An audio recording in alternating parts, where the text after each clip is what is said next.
অনেক দিন পর আবার ভিডিও বানানো শুরু করলাম।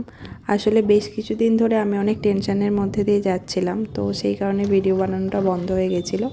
এখনও যে টেনশন পুরোপুরি কমে গেছে সেটা বলবো না, আছে কিন্তু আগের থেকে অনেকটাই কম।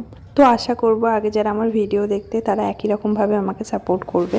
আর এই ভিডিওটা বানানোর আর একটা কারণ হচ্ছে, এটা ছিল মায়ের ফার্স্ট টাইম ফ্লাইট। তো সেই হিসাবে আমি ভাবলাম যে স্মৃতি হিসাবে একটা ভিডিও করে রাখা যেতেই পারে। তো এটা ছিল আমাদের পুনে থেকে দমদমের ফ্লাইট। কিন্তু ব্যাপারটা হচ্ছে যে এখানে যে ভিডিওগুলো দেখছো সেগুলো সবই মা করেছে, আমি করতে পারিনি। কারণ যখন আমি আসছিলাম তখন আমি অনেকটা টেনশনের মধ্যে দিয়ে ছিলাম, তো আমার ভিডিও করার কথা মাথায় ছিল না। তো আমি মাকে বলেছিলাম করতে, তো মা করেছে। আর মা প্রথমবার ফ্লাইটে চেপে খুব মজা পেয়েছে, মানে মায়ের অনেক ভালো লেগেছে। মায়েরও টেনশন ছিল আমার জন্য, কিন্তু আলটিমেটলি সব কিছু ভালোই হয়ে গেছে। আমি সুস্থভাবে বাড়ি পৌঁছে গেছি, তার জন্য ভগবানকে অসংখ্য ধন্যবাদ।